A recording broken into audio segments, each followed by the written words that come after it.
Sabe o que é viver uma vida sem chuva? Sabe o que são escassezes, comida? Tudo faltou. Estava acabado, todo o comércio estava quebrado. Mas não vamos falar dessas coisas corriqueiras. Israel agora está vivendo uma seca, mas não era uma seca simplesmente por questões atmosféricas. Era uma seca promovida por Deus. Era uma seca onde Deus disse: eu entro em juízo contigo. Eu agora preciso consertar a minha nação. E a Bíblia diz que Israel deu as costas a Deus. A nação estava numa degradação espiritual. As pessoas, elas conheciam o caminho do Senhor, elas sabiam, elas tinham toda a revelação do Senhor, mas elas não andavam no caminho do Senhor, elas andavam do jeito que elas gostariam de andar. E a Bíblia diz que o Senhor começa agora a tratar, e a Bíblia mostra claramente que os céus começam a se fechar e já não há mais colheita. Era uma secura, e às vezes a gente está assim nos dias de hoje, vivendo dias de secura por dentro. Dias onde nós não encontramos um caminho para viver uma vida diferenciada. Há uma seca dentro da alma, e a pessoa quer suprir com coisas externas, com coisas que possamos adquirir, comprar, usufruir. Essa seca nunca vai acabar. Ou quando não, queremos que esta seca ela seja suprida por novos relacionamentos com pessoas. A Bíblia diz que a tristeza moral já estava sobre aquela nação. Eles sabiam o que tinham que fazer e não estavam fazendo. Às vezes isso parece tão longe da gente, mas não está. Você muitas vezes sabe o que tem que fazer. Você toma decisões às vezes dentro de encontros espirituais, dentro de igrejas, mas você não tem uma atitude lá fora. Deixa eu lhe lembrar que esta é a secura que hoje este século está nos oferecendo. Nada mais você vai conseguir viver suprido dentro do teu coração se o Senhor não for Senhor da tua vida. Você sempre vai se encontrar vazio. Você sempre vai se encontrar seco. Por quê, pastor? Porque às vezes nós queremos dar as costas a Deus como Israel deu também.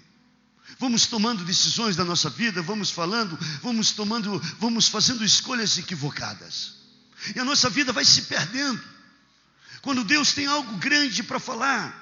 E a Bíblia diz que Deus agora quer fazer algo e fala com Elias: Elias, vai haver um tempo agora de chuva, a minha visita vai começar a se manifestar. Porque há tantas coisas que estão acontecendo. E é uma coisa necessária que nós precisamos entender, que esses tempos que estamos vendo aí fora. Recentemente uma pessoa me para no meio da rua e disse: pastor, nós estamos vivendo um grande avivamento em Itaúna. Eu disse: de forma alguma. Avivamento, quando avivamento chegar nesta cidade, nós não vamos ter problemas com a violência, nós não vamos ter problemas com as instituições que estão aí caóticas, nós não vamos ter problemas quando olhamos para a direção da cidade, da direção da nação, cheias de corrupção. Nós não vamos ter problemas com pessoas que estão divididas entre ter alguma coisa e servir a Deus. Nós não vamos ter isso, nós não vamos ter a violência que estamos vendo e participando, olhando, assustados, sem saber o que fazer. Quando nós passarmos por um momento de avivamento, nós vamos ver as pessoas se convertendo no meio da rua, aceitando a Jesus como Senhor, como Salvador. Sabe, não é dentro das igrejas, não é uma igreja cheia que está dizendo que está havendo um avivamento, apenas um enchimento nas igrejas. Mas avivamento é quando os seus valores estão sendo mudados lá fora, quando as pessoas começam a viver uma vida de uma atitude, sabe, uma atitude linda, uma atitude onde ninguém pode falar nada, onde você paga a sua conta, onde você não tem propósito de enganar ninguém, quando você tem uma vida limpa.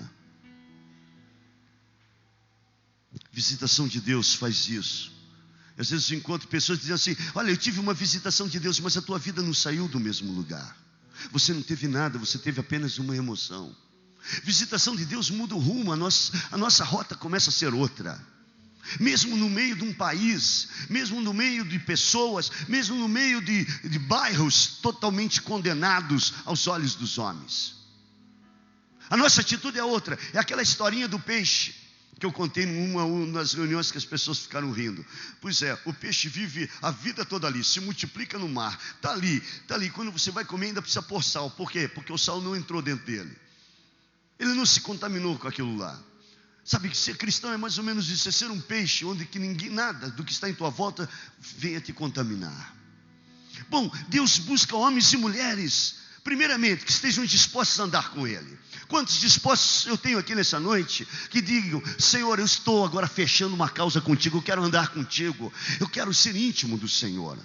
1 Reis, para a gente entender todo o capítulo 18, temos que entender o capítulo 17. E a Bíblia diz no verso de número 1 do capítulo 17 a seguinte palavra: Então Elias, o tesbita, dos moradores de Gileade, disse a Acabe: Vive o Senhor Deus de Israel, perante cuja face eu estou, e que nestes anos nem orvalho nem chuva haverá, senão segundo a minha palavra. Sabe, esse homem, ele não chegou diante do rei Acabe de qualquer jeito. Ele tinha uma vida, ele era íntimo do Senhor. Sabe o que é uma pessoa íntima, querido? É aquela pessoa que você pode confiar, aquela pessoa que você abre seu coração, que você sabe que jamais ela vai te trair, jamais ela vai falar, ela vai entender você, ela vai até o fim da sua vida ao teu lado. Ele tinha essa intimidade com o Senhor. E isso é necessário, querido. Jeremias, ele profetiza lá em Jeremias 23, verso 18, para uma nação, dizendo que os profetas estavam falando coisas que Deus não havia falado. Vocês sabem por quê? Porque a Bíblia diz lá em Jeremias 23, verso 18, coisas interessantíssimas. E diz assim o Senhor: porque quem esteve no conselho do Senhor, ou quem ouviu a sua palavra, quem esteve atento à sua palavra e ouviu, porque eles estavam profetizando coisas equivocadas, coisas que o Senhor não mandou eles falar, coisas que o Senhor não disse para eles falarem. E no verso de número 22, aí o Senhor responde algo tremendo para eles. Diz assim a palavra: mas se estivesse no meu conselho, então fariam ouvir as minhas palavras, e o meu povo o fariam voltar do seu mau caminho e da maldade das suas ações. Está na presença de Deus, nós começamos a discernir o que Ele está falando. E às vezes não sabemos para onde ir, o que fazer, o que decidir. Por quê? Porque não passamos tempo com o Senhor.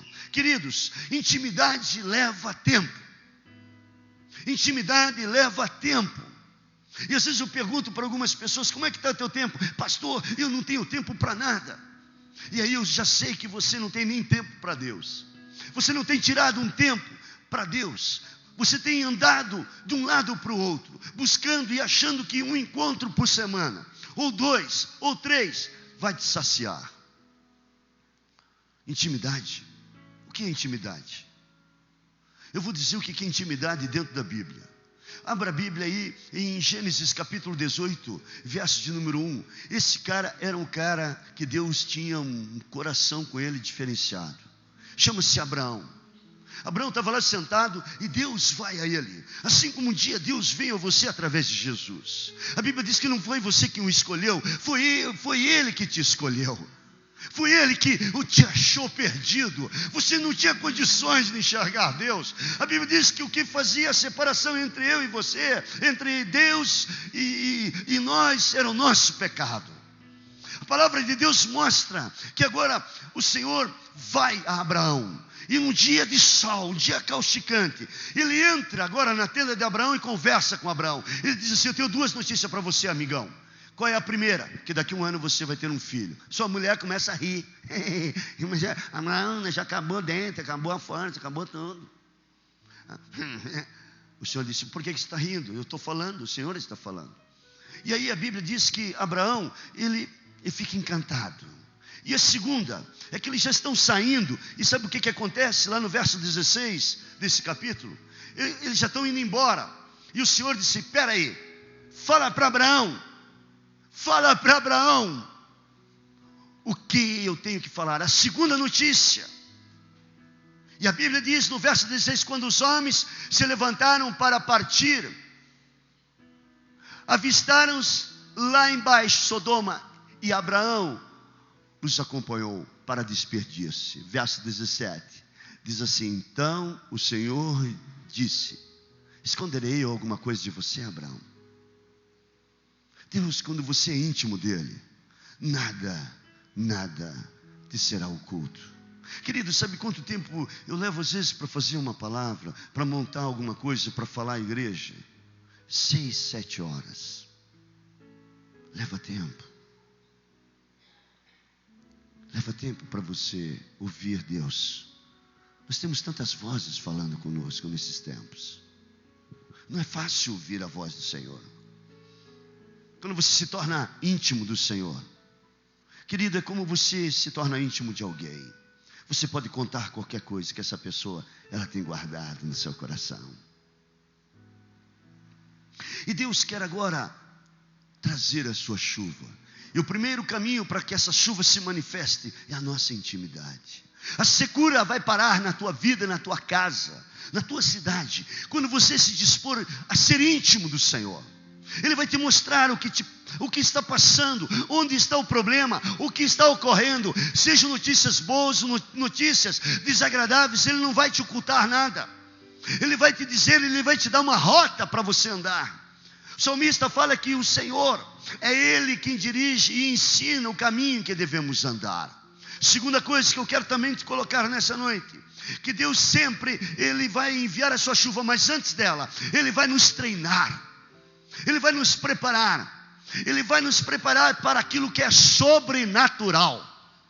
Sabe, Deus quer nos levar num nível do sobrenatural, e é este o nosso chamado nesse tempo, para viver uma vida do sobrenatural. Deus prepara agora seu profeta, e ele faz 3 coisas, e diz aí no capítulo 17, de primeiro livro de Reis. Eu quero que aquele que está lá no painel comece a ver esse verso. A Bíblia diz que a primeira coisa que Deus faz, é que ele agora começa a sustentar esse homem num outro lugar.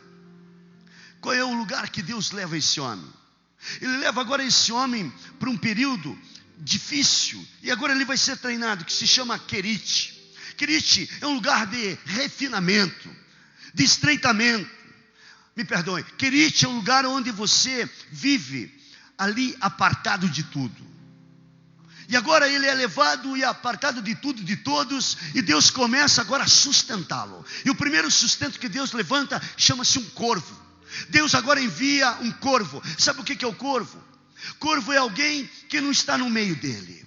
E é esse, mais ou menos, é isso que eu queria aplicar para você. O que simboliza o corvo para mim e para você hoje em dia? É alguém que não está no teu meio, é alguém que não é cristão, é alguém que não conhece a Deus. Deus vai lá e toca nele para enviar o sustento para a tua vida, para abrir uma porta, para te dar uma mão, para abrir e para receber você e te dar uma vida diferenciada. Deus está enviando o sustento para a tua vida, mas primeiramente você tem que andar em intimidade com Ele.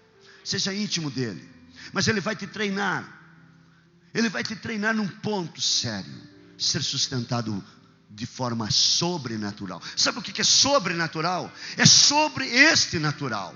E aquilo que você acha que está vindo por esse caminho, Deus disse: eu tenho o meu caminho.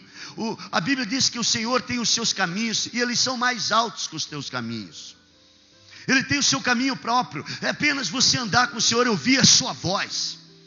Segunda coisa que Deus faz com este homem, na verdade, Deus agora prepara para uma vida de sobrenatural. A segunda, Ele agora está apartando esse homem e alimentando esse homem então com o corvo.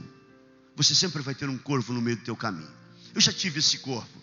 Uma pessoa que não é da nossa comunidade sempre me abençoou. Eu tenho o que tenho porque Deus tocou nesse corvo e me deu coisas que eu me assusto. Querido, a minha moradia, onde eu tenho, tudo que eu tenho, Deus usou esse corvo para me sustentar e para me honrar. Eu estou dizendo para você, não é para você ficar acreditando nisso. Eu sou participante dessa palavra. Se você diz: pastor, o senhor mora ali, Deus me deu, foi um corvo. Foi alguém que não é do nosso meio. Alguém que não conhece o caminho do Senhor, mas foi tocado pelo Senhor. Deus toca no corvo para te abençoar. Pode ser teu patrão, pode ser aquele que está gerenciando a tua vida, pode ser aquele que está lá e você ainda vai conhecer essa pessoa. Deus já tem esse corvo para te dar o sustento melhor que você necessita na tua vida. Quantos acreditam nisto?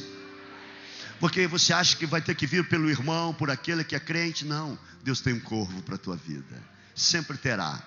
Segunda coisa que Deus treina esse homem é que agora ele vai para um outro lugar, ele vai ser sustentado por uma viúva.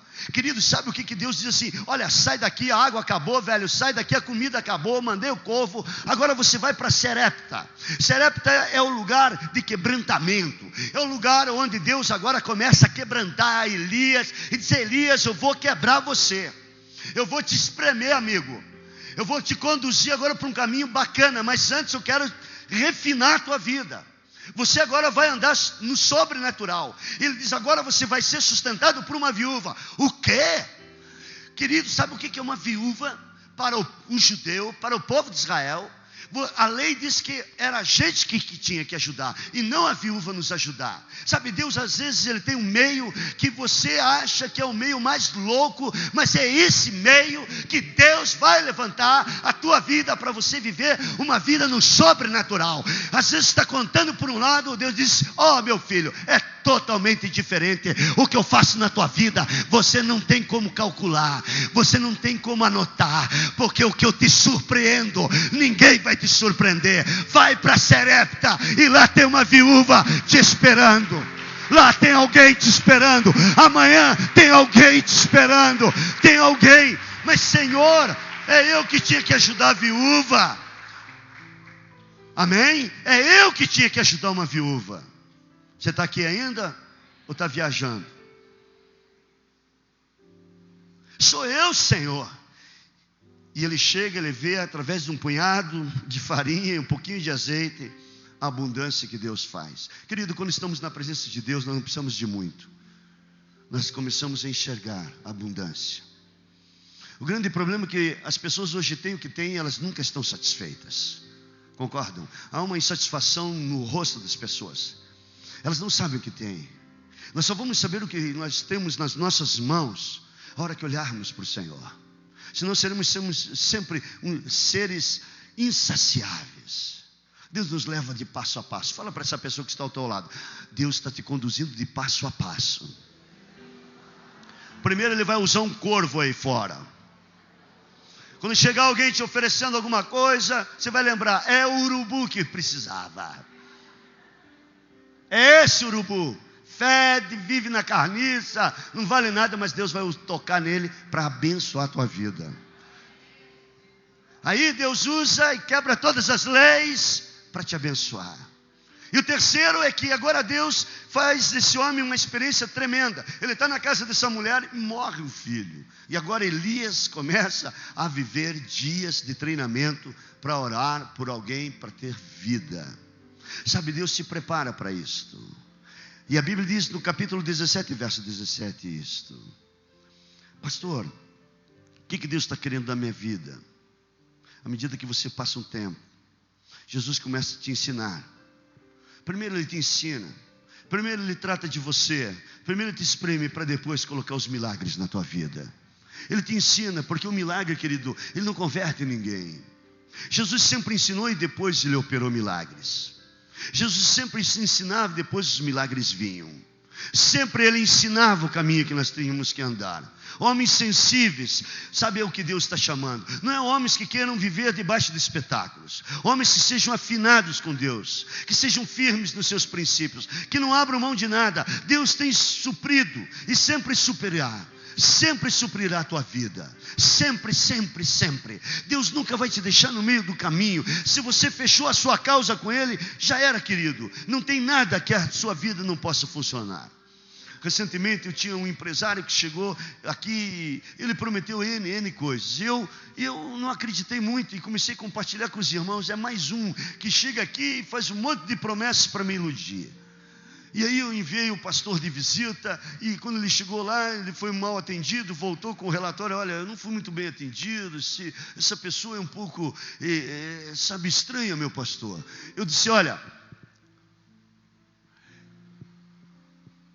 e aí, ele chegou lá, me trouxe isso e disse: é mais um.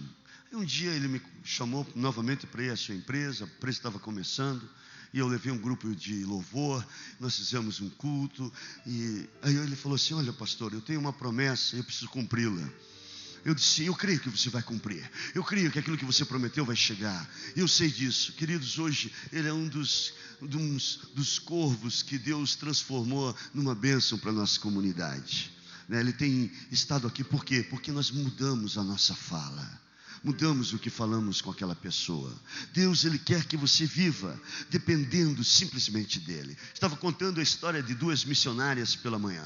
De Susan e Iguana. São missionárias no meio latino-americano. Irmãs extremamente que se doam para Deus. E elas se encontraram em Quito e estavam indo para a Malásia. E Susan sempre foi uma mulher que dependeu da manifestação de Deus no seu sustento.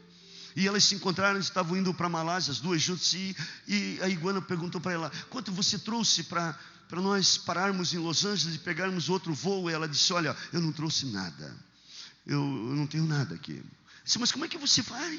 E ela falando, compartilhando, disse assim, mas parece uma mulher tonta, porque não faz nenhuma anotação e vamos ter gastos, como é que vamos para lá?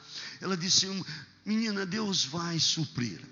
E de repente vem outras 2 missionárias procurando elas no aeroporto e chegaram perto dela. Oi, Susan, abraçaram. Oi, amiga, quanto tempo? Pois é, Deus estava nos incomodando, nós tínhamos que te encontrar aqui em Quito, não conseguimos. E conseguimos agora antes de você embarcar, glória a Deus, nós temos uma oferta para entregar para você. Daí ela bateu nas costas da outra que estava do lado. Filha, o suprimento já chegou. Nós podemos ir para Los Angeles, depois nós vamos para Malásia. Será o suficiente e já está sobrando. Quer dizer, irmãos, Deus tem o seu tempo certo. Tem o tempo certo. E essa mulher entra dentro do seu quarto no hotel e ela começa a pedir, Deus, eu quero ter uma experiência contigo. Eu quero ser sustentado pelo Senhor. E aí as coisas começam a apertar para o lado dela. Sabe, o seu marido que estava numa grande empresa, tinha uma empresa pequena, mas ele também trabalhava. Ele perde o emprego, a empresa vai à falência, e agora ela começa a dizer, Deus, que é isto? Se você não queria ser sustentada por mim, pois agora você vai ser. Cuidado quando você pede alguma coisa para Deus, porque Deus começa a te espremer. Você já sabe, Senhor, eu quero um sustento, o Senhor me dá força, saúde, inteligência, sabedoria, para eu manter o que eu tenho em minhas mãos. Agora, se você quer ser sustentado por Deus, querido, Deus te sustenta. Eu saí há 24 anos de uma cidade, com 2 crianças no colo, e enfrentei o que tinha que enfrentar aqui. E Deus nunca deixou passar nenhuma necessidade.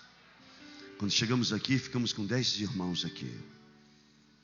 A igreja não tinha condições de nos sustentar com nada. Os irmãos traziam cesta. Foram as melhores frutas que nós comemos. Nem hoje com dinheiro eu vou comprar as frutas que os irmãos compraram. Eu acho um desperdício. Até hoje, às vezes você tem a condição, mas você tem uma qualidade que você, por causa do seu tempo, você não faz melhor. E Deus sempre me sustentou com o melhor. Em todos esses anos aqui. Eu glorifico o nome do Senhor. Mas nunca foi o que é hoje. Tudo começou lá embaixo. Jamais, querido, em todo o meu tempo. E a Bíblia, ela é interessante. A Bíblia nos ensina a não ficar pedindo nada para ninguém. Em todos esses anos que eu estou aqui, eu nunca pedi nada para ninguém. Nunca pedi para nenhum empresário, nunca pedi para nenhum político, nunca pedi para nada, nenhum dinheiro de ninguém. Nunca enfiei a mão no bolso de ninguém. Nunca. Nunca cheguei para o empresário ali, disse, olha, a igreja está apertada, estamos precisando de alguma coisa. Nunca. Nunca. Tem irmãos aqui que são empresários, estavam no topo da sua vida empresarial, estavam ganhando muito bem, nós estávamos passando batalhas aqui, mas eles nunca viram eu pedir nada a eles. Eu nunca pedi. Se eles deram, foi porque eles ofereceram e deram no altar de Deus. Querido, sabe por quê? Que quando você vai a Deus, você não precisa ir ao homem. Você tem que ir a Deus. Você não precisa ir a teu marido. Você não precisa ir a tua mulher. Você não precisa ir a teus filhos. Você não precisa ir a teus pais. Quando você dobrar o seu joelho diante do Senhor, é Ele que faz por você. É Ele que põe. É Ele que muda a tua história. É Ele que muda a tua casa. É Ele que muda qualquer coisa. Porque a Bíblia diz que o coração do homem está na mão do Senhor. E o Senhor inclina para onde Ele quer. Deus faz isso com a tua vida. Vai a Ele. eu preciso ir pedir ali. Não, vai ao Senhor, que Ele vai movendo, Ele vai movendo. Querido, eu peço que Deus abra uma porta. É verdade, vai a Ele, que quando chegar você não precisa forçar porta nenhuma. A porta já vai estar aberta, você vai passar. Sabe por quê? Porque você foi ao Senhor. Vai para aquele que você sabe que pode tocar em alguém, que pode mudar a tua história. Elias, agora, terceira coisa, ele confronta. Então, qual é a primeira? Uma vida de intimidade. Qual é a segunda? Uma vida do sobrenatural. E a terceira? Agora ele vai confrontar com o pecado. Mas deixa eu lhe falar uma coisa. Há muitos cristãos por aí que estão confrontando com o pecado dos outros e a tua vida está toda torta. Está aí em 1 Reis, capítulo 18, verso 20, o Senhor dá uma ordem para ele, vai lá, confronta meu amigo, bate firme, mas ele tinha que ter primeiro um olhar para dentro de si. Querido, antes de você falar de alguém, olhe para você mesmo. Antes de você julgar qualquer pessoa, olhe-se para si, se você não tem nenhum probleminha aí. Jesus já nos ensinou e nos deixou esse princípio. Então, a primeira coisa que temos que olhar é para a gente mesmo. E quando ele vai e mostra o quanto aquele povo estava errado, e diz a palavra de Deus, Acabe convocou então todo Israel e reuniu os profetas no monte do Carmelo. E diz ainda no verso 21, e Elias dirigiu-se ao povo e disse, até quando vocês vão oscilar por dois lados? Se é o Senhor, segue o Senhor. Se é a vida que você quer levar, então vai. Mas se você quer o Senhor, a vida tem que ser totalmente mudada. É uma escolha sua. Até quando você vai cochear com dois caminhos? Um dia você está na presença do Senhor, mas amanhã ao sair, na segunda-feira você já está fazendo o que comanda a tua carne e o teu emocional. Você abriu mão da tua vida e do Espírito. Sabe o que comanda a tua vida? É o Espírito, meu irmão. Tira o Espírito de você e você, bumba, você cai. Eu não paro de falar, de cansar de falar, que nós, irmão, quando vamos lá no funeral, você vai lá no funeral, você olha para o cara e diz, mas esse cara não era aquele. Claro que não era, o Espírito já foi. Tudo que sustenta aí é teu Espírito. E como é que você hoje faz? Você alimenta mais a tua carne, você alimenta teu emocional, que é a tua área psíquica, mas você não alimenta teu Espírito. O que comanda, é o que traz equilíbrio para toda a tua vida. É o Espírito. Temos que confrontar com aquilo que está nos separando de Deus. O que te separa de Deus? Fizemos uma pesquisa aqui na Mocidade, no sábado. O pessoal fica conectado, tem gente que coloca até o celular debaixo do travesseiro para saber que tipo de mensagem está recebendo de madrugada. O pessoal está tão conectado, que virou alienado. Ontem não sei quantos puderam assistir uma coisa pelo menos sadia na Globo. Eu não sou muito fã da Globo, mas de repente passei lá e vi, chama-se todo sábado pela manhã tem painel, porque alguns programas evangélicos a gente já está um pouco cansado. Eu nem escuto nem o meu, irmão. Deus tem misericórdia. Você se vê duas vezes é triste, né, irmão? Mas olha, é um programa bom, você pode assistir depois do jornal da TV Cidade. A maioria dos crentes não assistem, só os irmãos, amigos católicos que sempre estão assistindo, né, o programa. Eles me param na rua, pastor, eu assisti seu programa. Eu disse, pois é, o que mudou a sua vida? Eu disse, nossa, lá vem com a cavalice. E é assim, irmão, as pessoas se assustam. Mas tem muita gente que assiste que não é da igreja, graças a Deus. Porque você já está aqui também, vai assistir de novo, ninguém aguenta. Mas eu estava lá, passei na Globo e assisti um pouquinho sobre essa questão da conexão no mundo virtual que vivemos. É assustador, querido, é assustador. Então o que te separa do Senhor? Às vezes pode ser as suas conexões, pode ser a internet, esses relacionamentos que você está desenvolvendo virtualmente, que são podres, são coisas da mente, que é algo que não é real. Então nós precisamos aprender a confrontar. Teve um homem na Bíblia, me dá um exemplo, pastor, que confrontou. 1 Samuel capítulo 12, versos de 1 a 5 diz que o velho Samuel estava sendo rejeitado. E ele vai diante agora do rei, ele vai diante do povo, e ele diz agora uma coisa interessante a todo o povo de Israel. Então disse Samuel a todo Israel, eis que ouvi a voz de todo canto, que disseste sobre o que pus sobre vós um rei. Agora pois eis que eu, que o rei vai adiante de vós, e já envelheci, já estou velho, e eis que os meus filhos estão convosco. Eu tenho andado diante de vós, desde a minha mocidade até o dia de hoje. Eis-me aqui, testificai contra mim perante o Senhor, perante o seu ungido, a quem tomei alguma coisa, um boi, a quem tomei um jumento, a quem eu defraudei, a quem tenho oprimido, em cuja mão tenho tomado presente, e como ele encobri com os meus olhos, e vê-lo restituirei. Ele disse: o Senhor seja testemunha contra vós, e o seu ungido seja hoje testemunha de que nada tendes achado na minha mão. E disse o povo: seja testemunha. Sabe, antes de você confrontar qualquer coisa com qualquer um, seja em casa, seja no teu trabalho, você tem que se olhar. Dá uma olhadinha em você. Porque o velho Samuel, ele fez isso, disse: olha, por acaso eu tenho alguma coisa na minha administração que eu peguei de vocês? Eu tenho roubado alguma coisa? Eu tenho defraudado alguma coisa?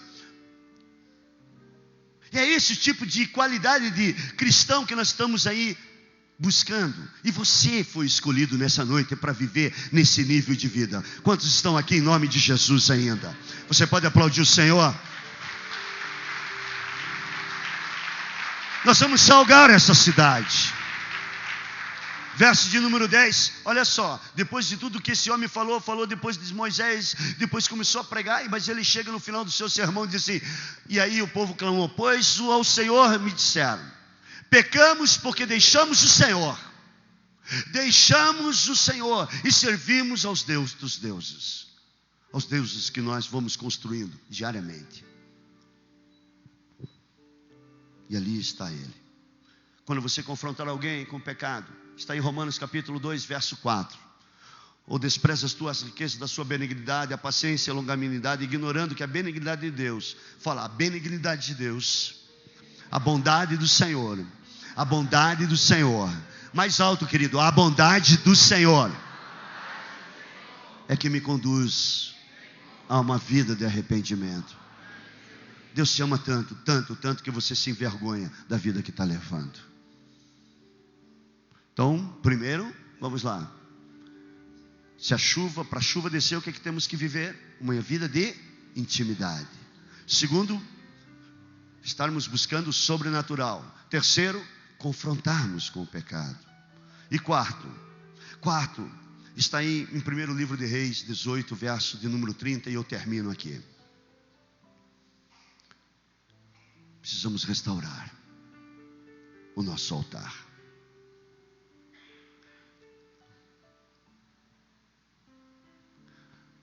Primeiro livro de Reis 18, verso 30. Diz assim a palavra do Senhor. Verso 30. Então Elias disse a todo o povo: chegai-vos a mim. E todo o povo chegou a ele. E Elias reparou o seu altar. Você pode ler em casa um dos textos, e a história ela se encontra em 2 Crônicas capítulo 12 todo. Senão você não vai entender por que o altar estava sem uso. O altar foi abandonado. Quando a gente abandona alguma coisa, já não funciona mais. Um tempo atrás eu adquiri um carro, e esse carro ficou 1 ano e meio parado. Aí o cara falou: está 1 ano e meio parado, pastor. Eu disse: meu Deus. Eu disse: mas eu quero isso, 1 ano e meio parado, o carro está novo. Eu comecei a andar e começou só a dar problema. Querido, quando o altar da nossa vida também está parado, é porque nós precisamos fazer algumas limpezas, alguns ajustes na nossa vida. Nós precisamos tirar algumas coisas. E agora esse homem, ele se propõe a fazer um apelo: vamos arrumar o altar. Se você não arrumar o seu altar, não há chuva, não vem nada. A tua vida continua da mesma forma. Primeiro, não há intimidade. Você não quer viver o sobrenatural. Você quer conviver com o pecado. E você não quer arrumar o seu altar. E a Bíblia diz que o povo abandonou a verdadeira adoração. E a verdadeira adoração começou a ser contaminada pela exaltação de pessoas, pela exposição das pessoas, pelas letras equivocadas que estavam adorando a Deus, mas estavam adorando outros deuses. As pessoas que entravam, elas queriam só olhar para si, elas não queriam olhar para aquele que levou a Jesus e tem levado Jesus até a cruz e ressuscitou e está vivo. Às vezes as pessoas entram dentro das igrejas e hoje elas querem apenas resolver os seus problemas. Elas não querem mais o Senhor. Elas estão dando as costas. Não há mais altar. Há muita mistura, querido. E o profeta vem para arrumar o altar. Um altar desajustado é um altar que você já não lê mais a palavra, você já não se encanta mais com o Senhor, você já não vai mais para a oração. E esta semana nós estamos estendendo a nossa maratona de oração, das 7 da manhã até a meia-noite. Talvez você não veja essa semana, porque não deu tempo na última reunião de a gente falar sobre isso. Mas estou convocando você, como Deus um dia convocou Elias. E você vai ver no final dessa reunião, intimidade, nós precisamos de ter tempo. Por isso a igreja estará aberta aqui, das 7 da manhã até a meia-noite, para você estar aqui orando, para que o teu altar seja restaurado, onde o Senhor comece a operar. Queridos, eu queria encerrar. A Bíblia diz que Elias disse ao Senhor, e a Bíblia diz que Deus disse que mandaria chuva, mas Elias vai diante do povo e fala que Deus mandaria uma grande chuva. Deus só falou para ele que mandaria uma chuva, mas Deus disse que ele mandaria uma grande chuva. E é isso que Deus quer fazer nessa noite. Mas para isso acontecer, para que essa secura acabe na minha vida e na tua vida, porque falamos de uma secura, não é uma secura das coisas naturais, é a vida seca, é uma vida seca. E a Bíblia nos mostra, em 1º livro de Reis, capítulo 18, verso 41. Então disse Elias a Acabe: sobe, come e bebe, porque o ruído de uma grande chuva já está chegando. Quantos estão aqui nesta noite? Quantos estão aqui dispostos a receber do Senhor? Aí, o que acontece no verso 42? Elias começa agora a falar com o seu servo. Veja bem, o seu servo está acompanhando ele. Ele diz: vai lá e veja lá quantas coisas começam a acontecer. E a Bíblia diz ainda no verso 43 e 44, Elias diz: olha aqui, eu vou orar, porque às vezes há dois tipos de pessoas que sempre estão perto da gente. Aqueles que querem fazer um churrasco, comer, são amigos, são joias, mas a vida deles não muda em nada. Não adianta tanto churrasco, tanto encontrinho, isso não vai mudar a minha história. O que muda a minha história é quando alguém diz assim: vamos orar. E aí as coisas começam a acontecer. Elias vai orar. E sabe como é que Elias vai orar? Elias é muito engraçado. Ele dobra o seu joelho, ele faz como as mulheres hebreias, para ganhar neném. Sabe como é que elas fazem? Elas ficam de croque e ficam olhando para baixo para ver se o neném vai sair. Elias, ele está assim, está de joelho, mas ele está olhando o que está acontecendo no céu. Sério, irmão. Ele disse: ô meu amigo, vai lá. Já fui, Elias. O companheiro, né, que às vezes a gente tem. Gente que às vezes só quer que a gente coma e se distraia. Segundo tipo de companheiro que sempre às vezes se encontra perto da gente é pessoas indiferentes àquilo que você crê. Você está vendo a glória de Deus, o cara: não está acontecendo nada não, meu. Ô meu, volta lá. Não está acontecendo nada. Esse tipo de amigo não serve. É gente que sempre está empacando a tua vida, está arranhando a tua vida, querido. Olha, é muito bom o churrasquinho, joia, continue me convidando, porque eu vou lá e a gente continua orando, não deixa de me convidar. Mas eu quero dizer para você, quando eu falar alguma coisa da palavra de Deus, você começa a acreditar também. Você não fica no meio do caminho, porque há muita gente que está ficando no meio do caminho, e dizendo: mas não está acontecendo nada, eu não estou vendo nada. E Elias diz: eu não desisto de você. Já está acontecendo. Já está acontecendo. Deus treinou Elias. Deus treinou Elias com um corvo. Deus treinou Elias com uma viúva. Deus treinou Elias com um menino morto. Ele já está preparado para o sobrenatural. Deus tem treinado. Alguma coisa sobrenatural tem acontecido na tua vida. Olha aqui para mim, tem ou não tem? Quantas vezes você já viu a mão de Deus operar na tua vida? Então pronto, meu querido, você tem que continuar nesse sobrenatural. Deus não vai te deixar sozinho, sabe, você secando aí. Deus não quer a tua secura. Não precisa ficar com medo. Pastor, eu tenho comércio, estou com medo.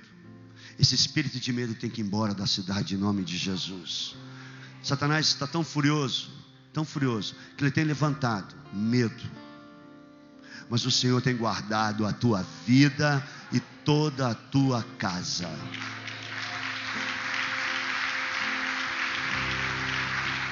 Isso que quer parar a vida das pessoas que está ceifando pessoas vai acabar nessa cidade. Esse principado que está usando pessoas, ele vai ter que ir embora em nome de Jesus. Nós não aceitamos isso. Nós não somos um povo da covardia.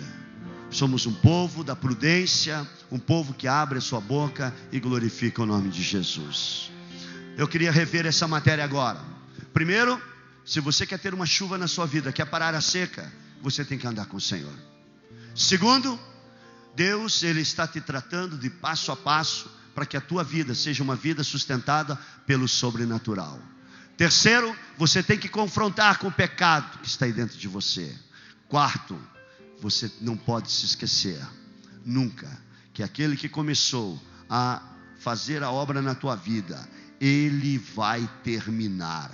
Ele vai terminar. Mas isso só é possível quando você exercita o reparo do teu altar.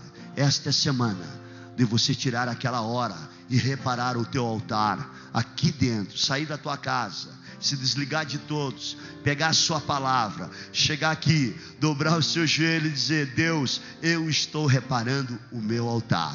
Aquilo que está errado, eu preciso ouvir do Senhor. Eu quero desconectar pelo menos uma hora aqui dentro. Eu quero desligar de tudo e fazer a tua vontade. Fique em pé em nome de Jesus.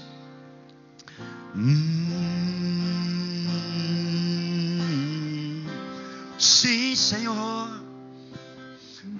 Uma pequena nuvem de uma nuvem do tamanho de um homem. Esse é o sinal. Levante as tuas mãos. Sim, meu Deus. Eu vejo uma pequena nuvem no tamanho da mão de um homem. E este é o sinal do quê? Você quer uma chuva nesses dias? Então levante a sua mão e diga: de um homem. E este é o sinal que a sua chuva vai descer. Eu vejo uma pequena nuvem do tamanho da mão de um homem. Fica só nisso. Sim, e este é o sinal que a sua chuva vai descer. Eu vejo uma pequena nuvem. Declare isso. Feche teus olhos e diga isso para o Senhor. Diga: eu vejo.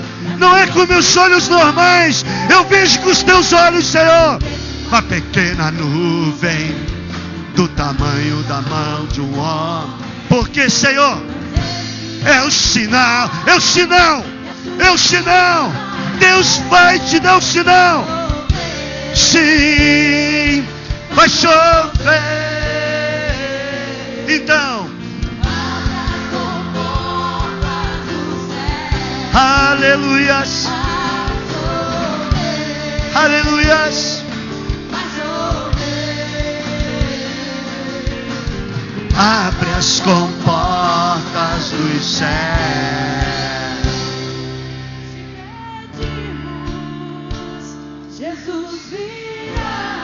É verdade.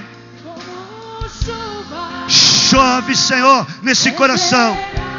Desce sobre esse coração. Foi com um punhado e foi com uma mão que terminou. Deus treina o homem com o pequeno. Vai chover. Sim, meu Deus. Abre as comportas do céu. Aleluia.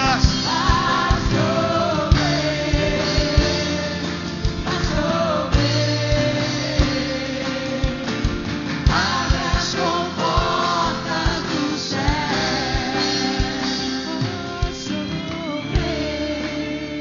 Eu quero que você dê as mãos. Aleluias.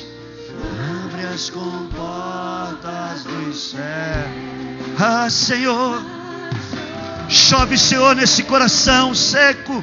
nesse coração tão seco, de tantas batalhas, de tantas lutas, cansado. Essa vida que entrou aqui cansada, seca, de ver a situação da sua vida já, Senhor, anos e anos e nada muda. Mas o Senhor hoje o Senhor está dizendo que é uma coisa pequena que vai começar. Por uma coisa pequena, as coisas maiores vão de chegar. O Senhor é Deus para fazer um milagre agora sobre a tua vida. Isso é um pequeno sinal, uma pequena palavra, é um pequeno olhar. Deus começa a levantar o Deus sobrenatural. Você vai viver do sobrenatural de Deus. Deus vai reverter essa história. Você é alimentado pelo Senhor. Você não é alimentado pelo que você tem provocado. É Deus te escolheu e Ele vai continuar a operar na tua vida, na tua casa. Essa secura vai acabar. Essa secura tem que acabar. Abra teu coração para Ele, abra teu espírito a Deus e receba essa palavra em nome de Jesus essa noite. Essa secura, essa vida de religiosidade, ela tem que acabar. Na nuvem, oh Senhor, do que? Descer. Levante as duas mãos e diga: vai chover, Senhor. Então abre as comportas dos céus. Vai chover nessa cidade. Vai chover, Senhor. Vai chover, Senhor. Vai chover sobre cada família. Vai chover sobre esses jovens. Vai chover sobre essa semana. Vai chover sobre esse empresário, sobre aqueles que estão aqui. Vai chover, Senhor. Abre as comportas dos céus.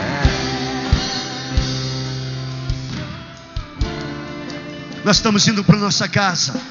E Deus, Ele te trouxe aqui com um propósito definido, para lhe dizer que a tua vida de intimidade, quando é restaurada, Ele faz com que as coisas comecem a funcionar. Eu queria que você levantasse as suas mãos. Eu queria orar agora, abençoar a tua vida. Meu Deus, toma cada família que o Senhor trouxe aqui, aqueles que estão conectados conosco. Senhor, esse programa que vai chegar nessa casa, Senhor, abençoa agora, Senhor, a Juliana, a Lucileia, a Simone, a Lúcia, o José, a Glória e todos aqueles que estão conectados conosco. Derrama, Senhor, da tua chuva. Senhor, vai chover, Senhor, uma vida diferenciada, uma vida de intimidade. Quando estamos dentro do mercado, quando estamos vivendo nos nossos negócios, quando estamos na rua, Senhor, queremos ser, Senhor, algo que somos aqui lá fora, Senhor, para, Senhor, abalar esta cidade. Senhor, estamos casais que o Senhor trouxe aqui, aqueles que estão com lutas no seu emocional, Senhor, tome-os em tuas mãos agora. Vai chover, Senhor, dentro dessa casa, vai chover o sustento, vai chover, Senhor, vai chover o avivamento, vai chover a vida dentro desse lar. Em nome de Jesus, receba isto, receba a cura da parte do Senhor, receba agora a restauração, receba agora o milagre, a ressurreição dentro da tua casa. Aleluias. Que o amor de Deus Pai, a graça salvadora de Jesus e a comunhão com o seu Espírito Santo esteja sobre você e toda a tua casa. Vai em paz. E essa semana o nosso altar está sendo olhado, cuidado. Nós vamos restaurar, nós vamos limpar e nós vamos ver, não é só a chuva, somente